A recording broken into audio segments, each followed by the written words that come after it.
ఆ రోజు వర్షం చాలా గట్టిగా పడుతుంది. అదే సమయంలో సూర్యకి ఒక కాల్ వస్తుంది. ఫోన్ దగ్గరికి వెళ్తే సూర్యకి ఫోన్లో ఒక మెసేజ్ కనిపిస్తుంది. Call me when you are free అని ఉంటుంది. ఆ మెసేజ్ని ఎవరు పంపారా అని చూసేలోపు ఫోన్ స్విచ్ ఆఫ్ అయిపోతుంది.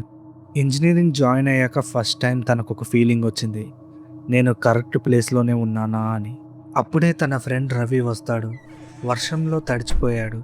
సూర్యతో తనకి చాలా తలనొప్పిగా ఉందని చెప్తాడు. సూర్య తన పాకెట్లో ఒకసారి చెక్ చేస్తాడు.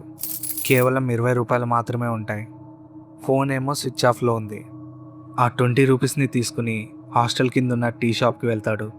ఒక టీ ఇంకా ఒక బిస్కెట్ ప్యాకెట్ని పార్సల్ ఇవ్వమంటాడు. అక్కడ బోర్డులో చూస్తే టీ ఏమో 10 రూపీస్ ఉంటుంది, బిస్కెట్స్ ఏమో 10 రూపీస్ ఉంటుంది. అప్పుడు షాప్ ఓనర్ ఇలా అంటాడు, బాబు మొత్తం ఎంత అయిందో తెలుసా అని. అప్పుడు సూర్య వెంటనే 20 రూపాయలని తన దగ్గర ఉన్న 20 రూపీస్ని ఇచ్చేస్తాడు. ఇంటికి వెళ్ళి రవికి టీ బిస్కెట్స్ని ఇస్తాడు. రవి ఎంతో హ్యాపీగా ఫీల్ అవుతాడు. ఇందాక సూర్య దగ్గర ఉన్న 2 10 రూపీస్ నోట్స్ని యాడ్ చేసి రూపీస్ 20 అయిందని చెప్పాడు. ఇది లీడ్ కోడ్లో second problem, add to numbers. మనుషులకి ఈ క్యాలిక్యులేషన్ ఈజీయే, బట్ కంప్యూటర్స్కి మనం డీటెయిల్గా చెప్పాలి. కోడింగ్ ఈజీయే, కానీ లాజికల్ థింకింగ్ మాత్రం ఈజీ కాదు. ముందుగా టీ ప్రైస్ అనేది 10 రూపీస్ అని మనం కంప్యూటర్కి డీటెయిల్గా చెప్పాలి. తర్వాత బిస్కెట్స్ ప్రైస్ కూడా 10 రూపీస్ అని డీటెయిల్గా చెప్పాలి. తర్వాత total is equals to tea plus biscuits అని చెప్పాలి.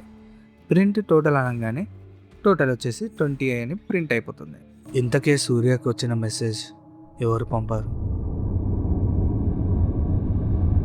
డే 3లో కలుద్దాం. లీడ్ కోడ్ ప్రాబ్లమ్స్ చాలా ఈజీగా ఉన్నాయి కదా మా. సబ్స్క్రైబ్ చేసుకో, ఇలాంటివి చాలా వస్తాయి. చూడాలి కదా మరి. ఎన్ని ఎన్ని ఎన్ని ఎన్ని ఎన్ని ఎన్ని దారుణాలు సార్.